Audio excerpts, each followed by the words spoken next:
Okay, we are going to review some probability theory first before studying stochastic processes. First of all, we need to define the sample space.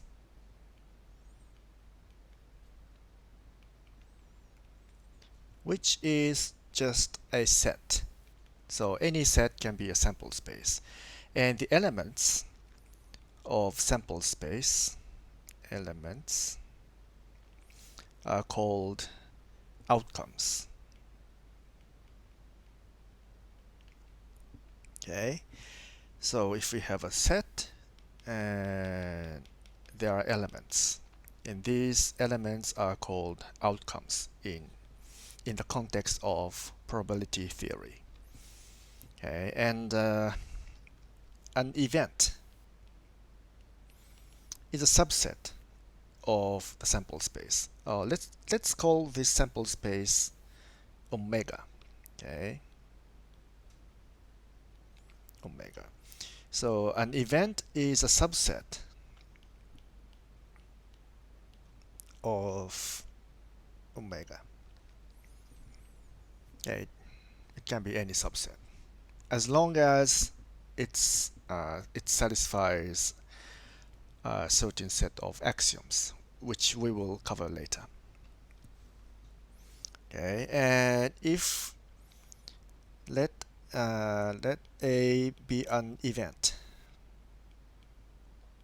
So this means A is a subset of omega. When this event is given, we may be able to define its probability.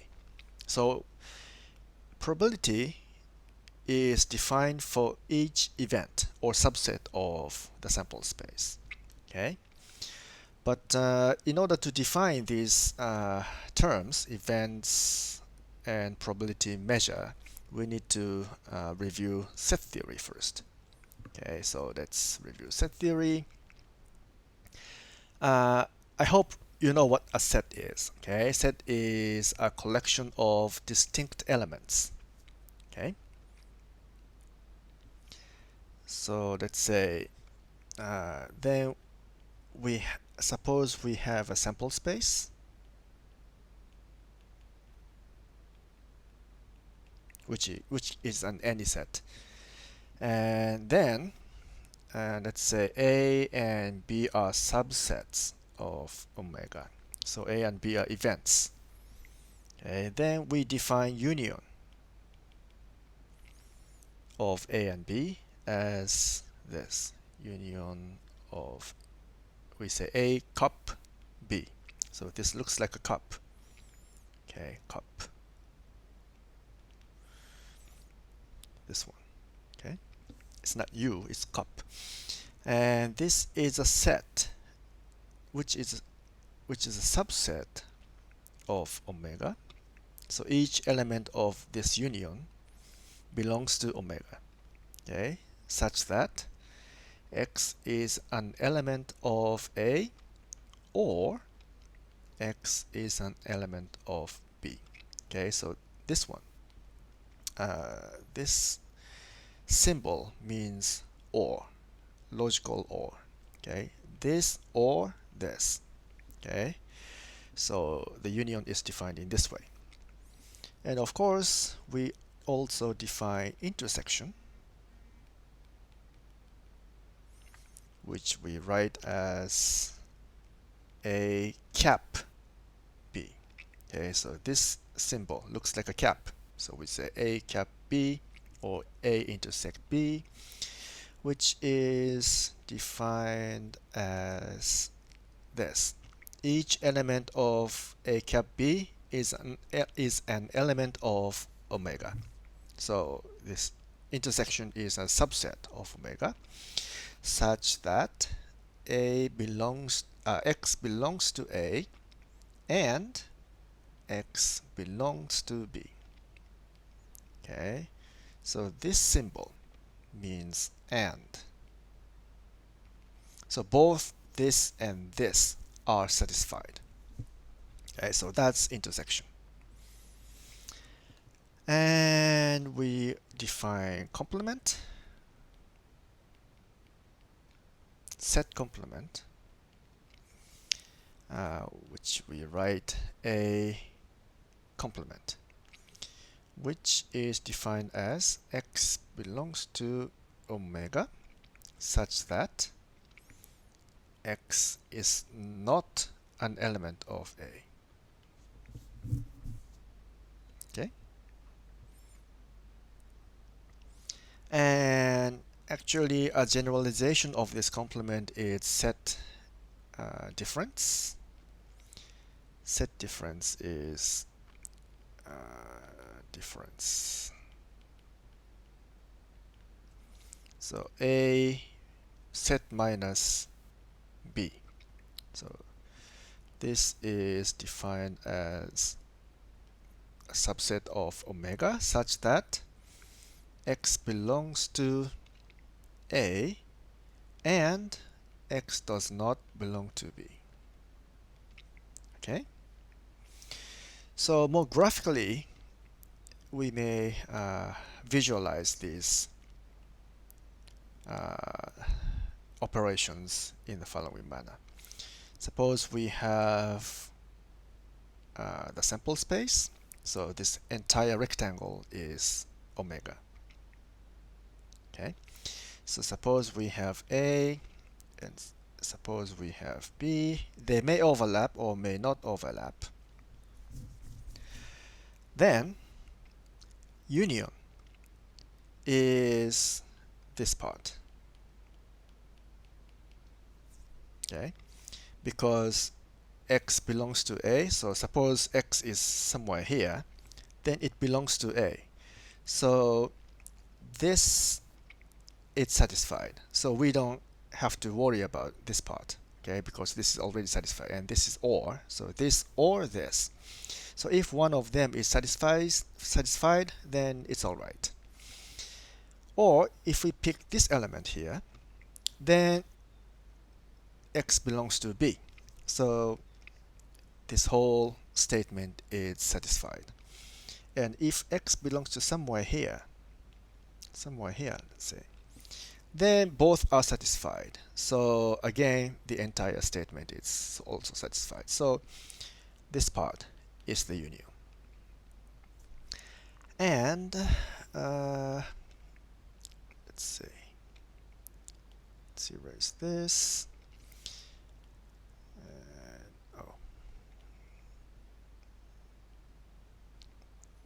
In the case of intersection, that's this part, okay? Because this region is the only region where both of these statements are satisfied. So x belongs to A and x belongs to B. So when x is in this region. So this is intersection. So A intersect B. And complement. Let's write it again. So this is omega. Complement, A complement, let's say we have A here. So A complement means x does not belong to A. And x is an element of omega, so it's somewhere within this rectangle. But x should not belong to A, so that's this part.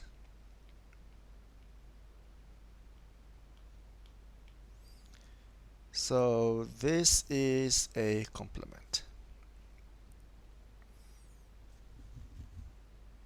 Okay. Now what about the difference? Again, let's write this. Omega. We have A. We have B. Okay. By this definition, x is within this rectangle. Each element is within this rectangle, and this element should belong to A, but not belong to B. So that is this part.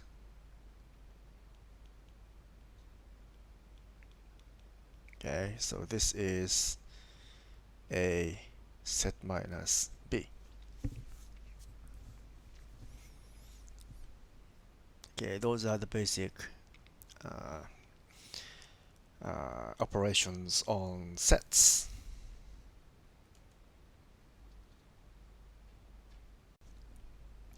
Previously, we said probability can be defined for any subsets of omega as long as they satisfy a certain set of axioms. Now we are going to give those axioms. Okay. First of all, let's say this F is a collection of events. Okay, events means subsets of omega. Okay, so omega is the sample space. So this is the set of all possible outcomes. And each event is a subset of omega. And this F is a collection of subsets of omega. Okay, in the case of omega being a finite set, then this collection may contain all possible subsets of omega. But when omega is an infinite set, then this collection may not contain all the subsets. Okay? Otherwise, it may lead to some contradiction. We cannot define probability for every possible subsets of possible subset of omega. Okay, so F is a subset. F is a collection of subsets of omega.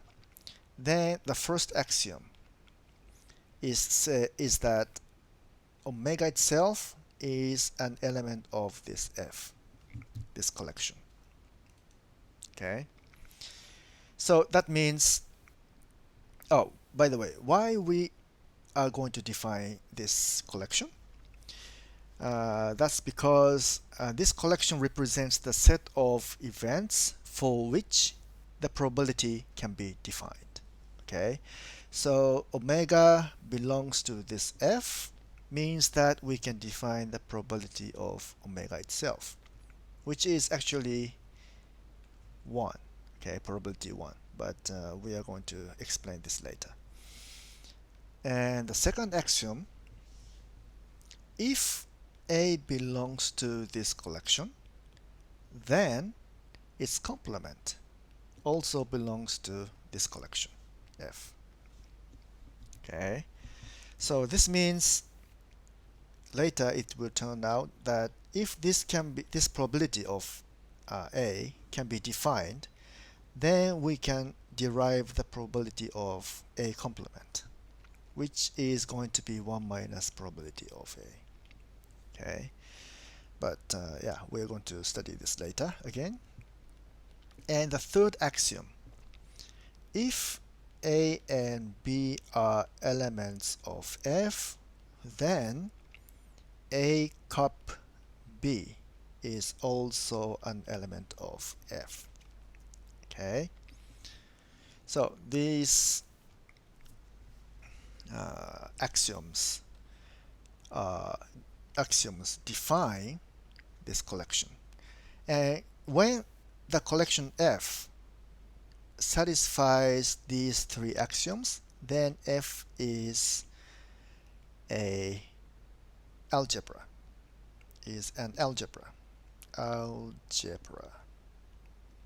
Okay. Actually, this is an algebra of sets. Okay. We have some operations on sets.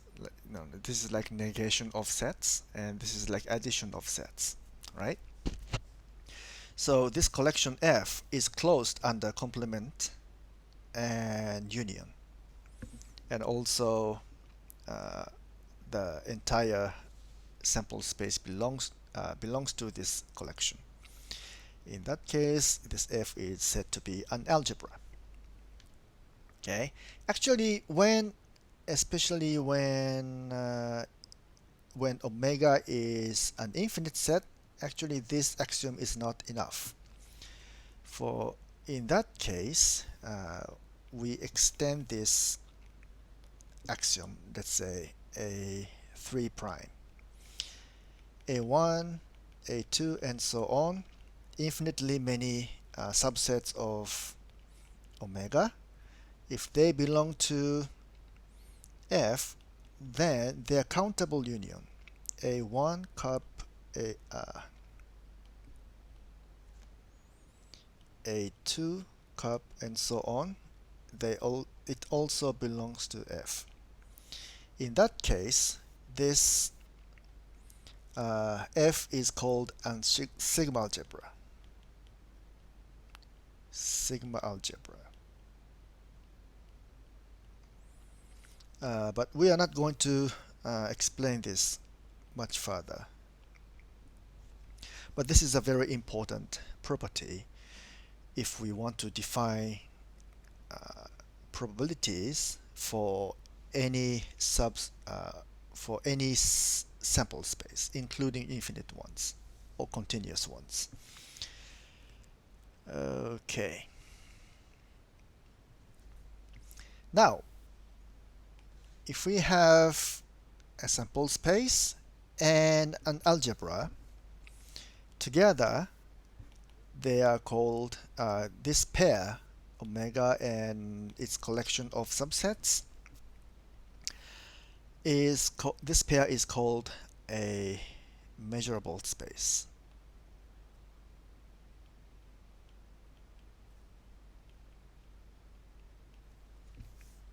Okay, we say it's measurable because this F contains all the subsets for which we can measure the probability. Okay, so this is measurable, but we still don't have the probability function or probability measure, so it is not a measure space. It's a still measurable. It's a potentially measurable space. Okay. Now, let's give a set of axioms of probability measure. Okay. So again, we have a measurable space, that is sample space, and a collection of subsets of the sample space. Then we define a function. Let's call this function PR, which maps each element of F to this range, any real number between 0 and 1. Okay, so this is a collection and this is a set, and this PR is a function called probability measure. Okay, and this function must satisfy the following axioms. Okay, P1 is that for any element of F, the value of this function is between 0 and 1, obviously. Okay, and second axiom, the probability measure of omega is 1. Okay, so the probability of the entire sample space is 1. And the third axiom, if A and B are elements of F and they are disjoint, meaning A cap B, their intersection is empty, then probability measure of A union B is given as probability measure of A plus probability measure of B. Okay. In the case of sigma algebra, we extend this to if countably many subsets of F, And for any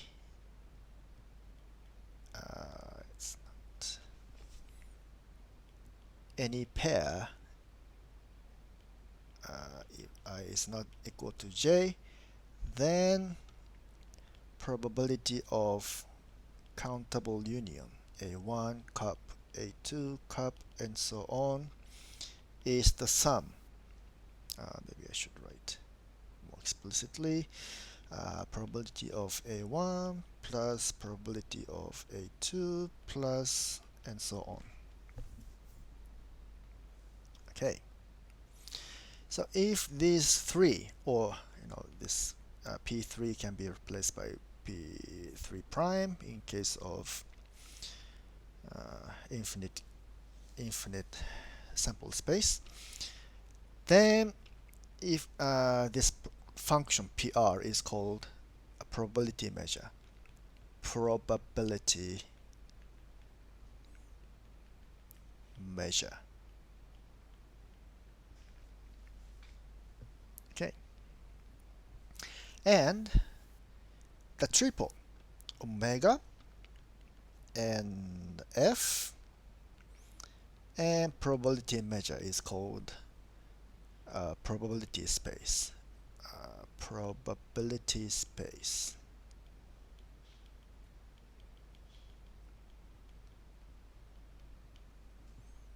Okay. So when we say this triple is a probability space, that means omega is a set and F is a collection of subsets of omega which satisfies the axiom of algebra, and this PR is the function that satisfies these three axioms of probability measure. Okay.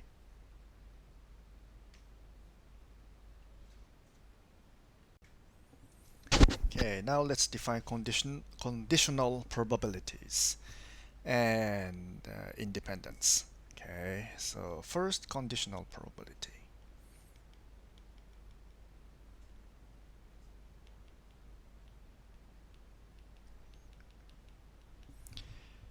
Let's say A and B are events. Then the probability of B given A. Okay, B given A is defined by this probability, A and B divided by probability of A.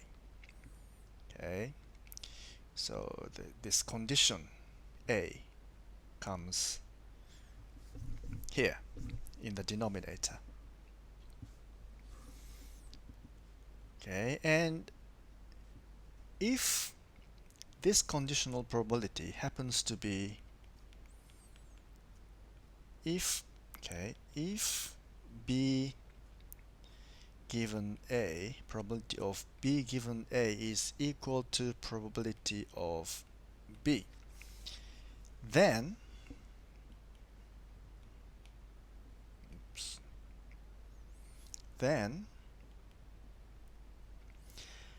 A and B are said to be independent. Okay, independent. That is this probability. B given A does not depend on A after all. If that's the case, then B is independent from A, and from this we can also say that we should be able to prove that, you should be able to prove that A given B is equal to probability of A. Right? So A does not depend on B. So A and B are independent of each other. So this is the definition of independence, okay? So from this, please do not assume that this is equal to this is in general not equal to probability of A times probability of B. This probability is equal to this if and only if A and B are independent. Okay, otherwise this is not equal. They are not equal to each other. Okay. And now let's define a partition.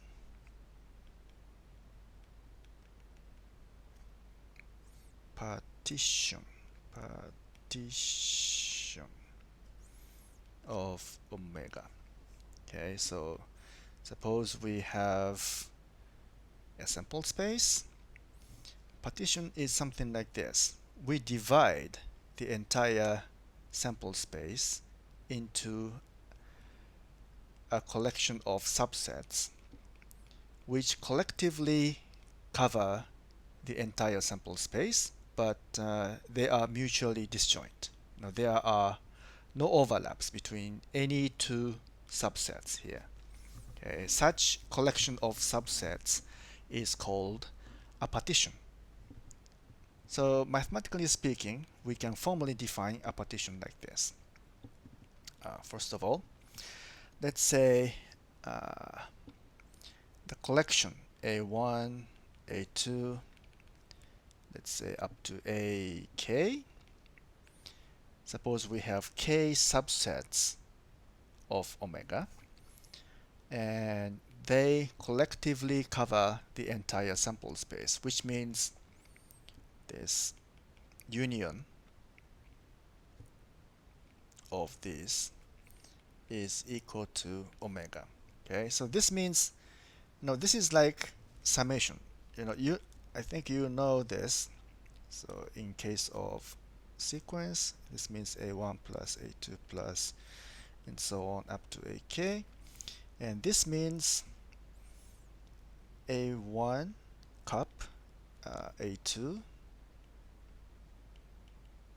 cup, and so on AK.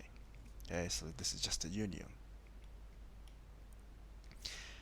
And second, they are mutually disjoint, which means AI cap AJ is equal to the empty set if I is not equal to J. So this means any pair, let's say A1, A2, A3, A4, and so on. So A1 cap A2 is empty. A1 cap A3 is empty, and so on. So every pair has no elements. Every pair of subsets have no elements in common. Okay. If these two conditions are satisfied, this collection of subsets of omega is called a partition of omega. Okay, and you should note that if we given a partition, okay, suppose A1, A2 up to AK, so this collection is a partition, then for any set B, any subset of omega B, okay, then we have B is equal to union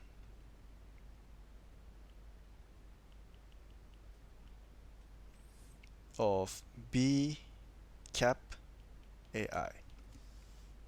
Okay. Now, actually, it's easy to prove this equation from the definition of partition. Okay. You should try that. So,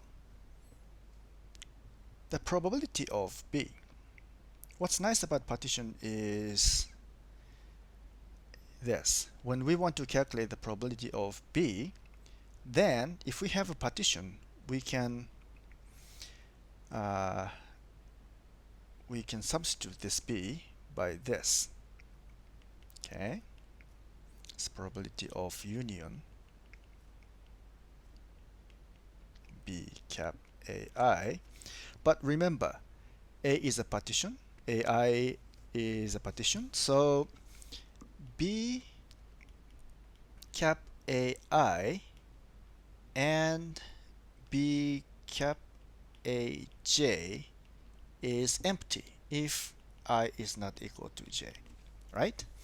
So that means each of these term, each of these terms is disjoint from other terms. So by the third axiom of the probability measure, this can be split into the sum. So this union, so this is a union of mutually disjoint subsets. So this probability measure can be split into the summation like this from I to K. Probability of B intersect AI. Okay.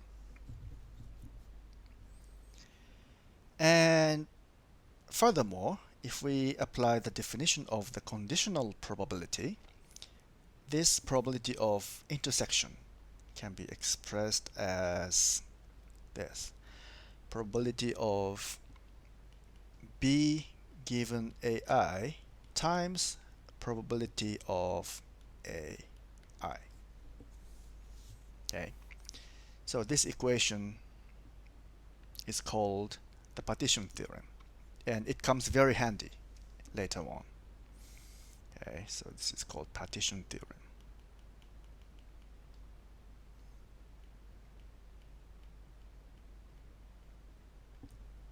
Or sometimes it's called the law of total probability.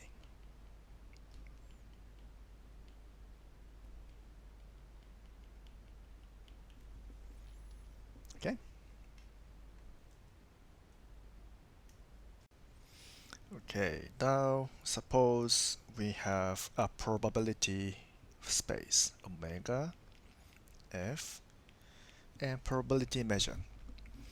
Usually in practice we don't deal with this space directly, but rather deal with through some function from omega to real numbers. Okay, and this function, such a function, is called a random variable.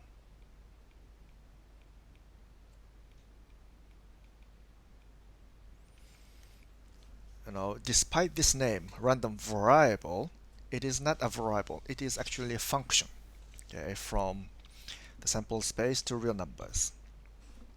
And suppose the image of this function is finite or discrete.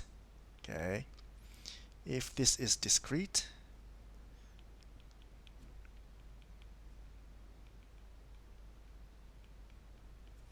then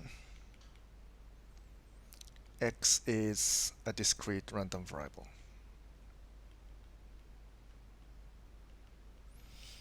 And if this is continuous,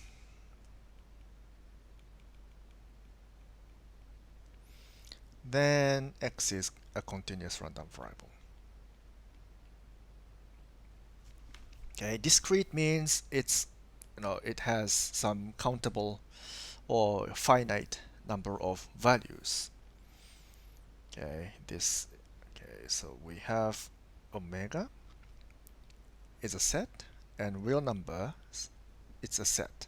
Okay, so this means image of omega. That means through function x, the entire omega is mapped to a subset of real numbers. Okay, so if there are only countable number of countable elements in this image, then this function x is said to be a discrete random variable.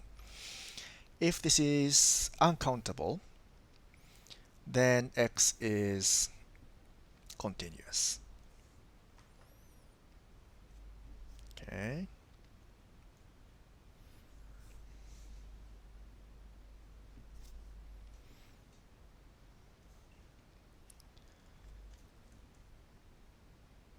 let me explain one convenient shorthand notation. We often write something like this. Okay, this can be less than or equal, or just equal, or greater than equal, or whatever. But here, this x means a random variable. This large X, capital X, is a random variable, and this lowercase x is a value. That means it's one specific real number. Okay, what this really means is this. This probability function is a function from sigma algebra to this interval from 0 to 1. So this means this argument, this entire argument here, must be a subset of omega, right? So what we really mean here is this. It's a subset of omega such that x of omega is equal to lowercase x. Okay, then this is a subset of omega. Okay, so this belongs to the sigma algebra. Okay, and from this, you should notice that for this, this is certainly a subset of omega. That's for sure. But does this belong to this sigma algebra? Actually, it does, by definition. Okay, we don't define any function x from omega to real numbers to be a random variable. For such a function to be a random variable, it has to satisfy this rule. By the way, if this is less than or equal, so this should be less than or equal. Okay, sorry. Okay, we only consider those functions such that this subsets like this always belong to the sigma algebra in the given probability space. Okay. So anyway, whenever we write something like this, we always mean some subset of omega, which is an element of the sigma algebra. Okay. Suppose x is a discrete random variable.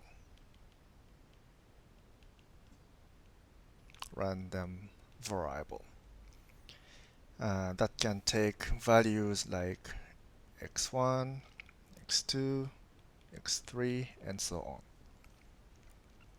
Okay, then we can define the probability mass function.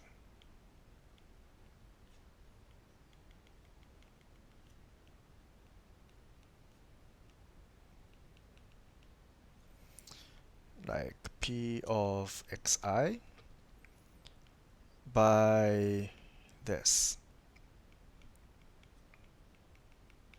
Okay, as I explained before, this must be an element of the sigma algebra. So what this really means is that it's a subset of omega such that the value of this random variable is equal to xi. Okay, and this is called probability mass function, and it has these properties. It must be between 0 and 1, obviously, for all I. Okay, and it must sum up to 1.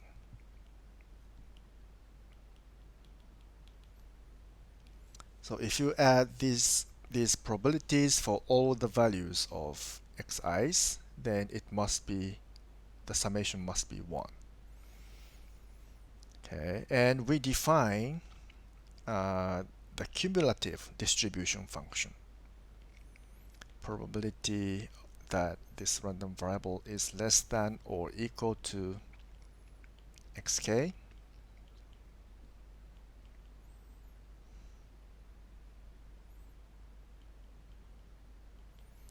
So this is called distribution function. Distribution.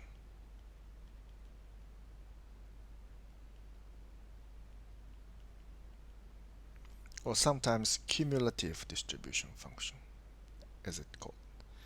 Cumulative. Okay.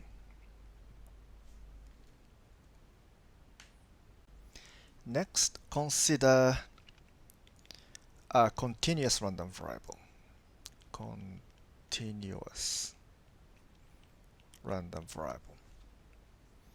Okay, as we have explained, in this case, the probability that this random variable takes a specific value must be 0. Otherwise, it can lead to contradiction. Right. So if this is the case, we can define the so-called density function.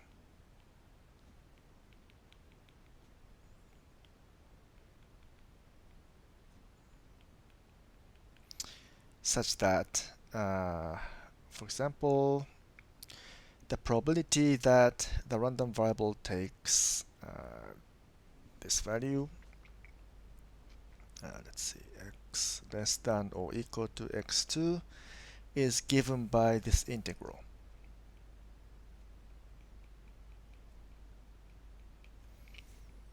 Okay, so for a continuous random variable, we usually have such a density function defined by this equation.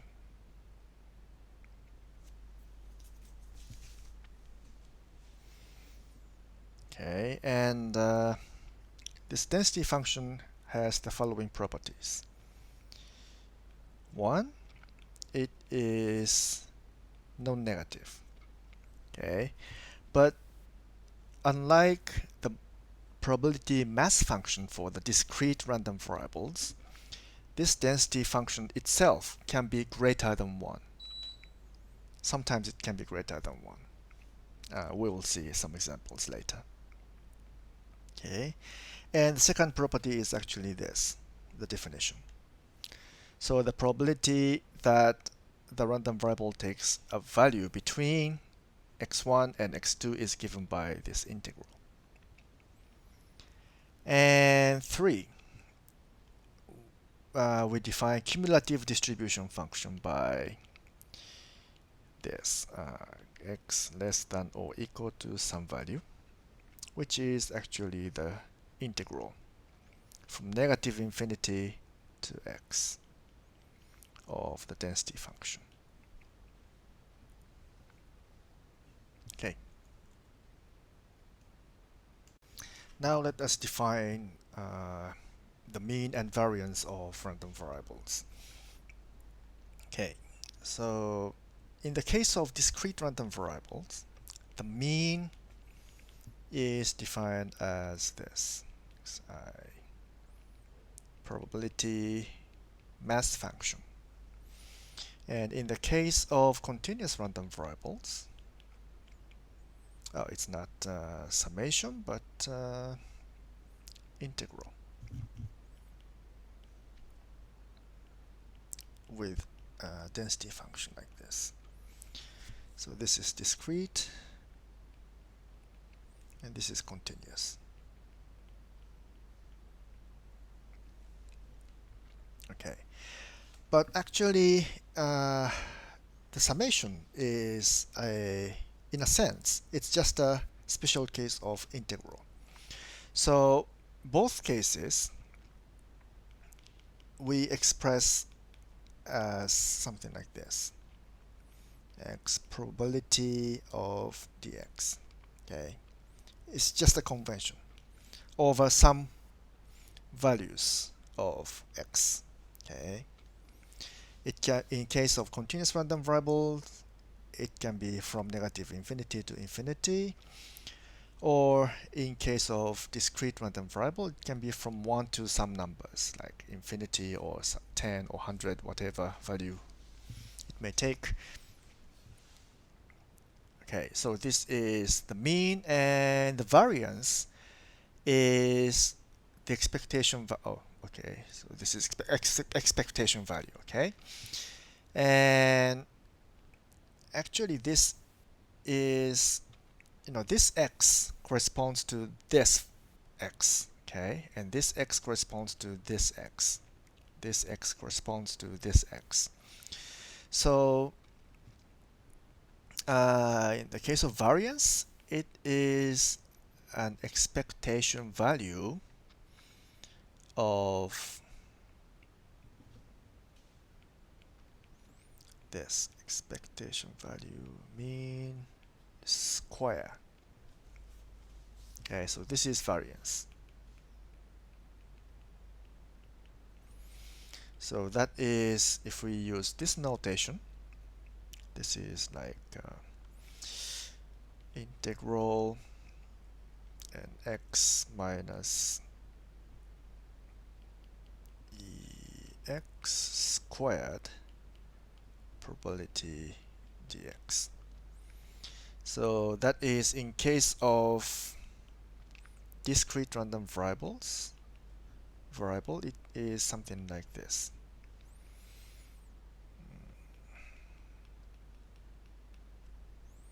Mass function.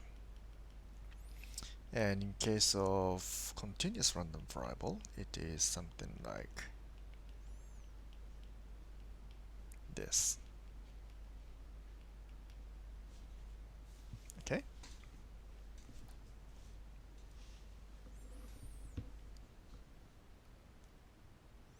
Next, I want to explain some specific probability distributions, but since the time is limited, I just give you the names of the distributions, and we will study the details of them when we deal with some specific problems. Okay, so for the discrete random variables, we need to know Bernoulli distribution. Bernoulli distribution. So that is the random variable x takes either 0 or 1. And binomial distributions. And in this case, x takes value of 1, 0, 1, 2, and so on, up to some finite value of integers. I don't give you the math functions, but you should know all of these already. And geometric, and negative binomial,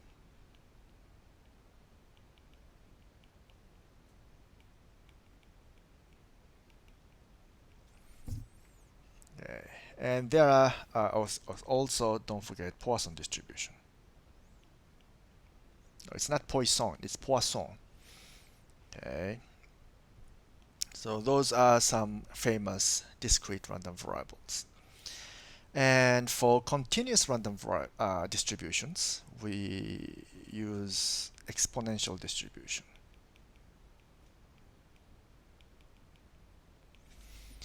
And the single most important distribution in elementary statistics is Gaussian or normal distribution. Normal distribution. Okay. And an extension of exponential distribution is gamma distribution.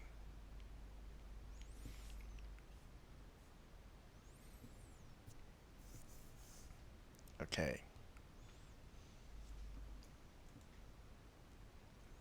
And yeah, we don't explain these distributions in detail right now, but we will study them in great details in later chapters.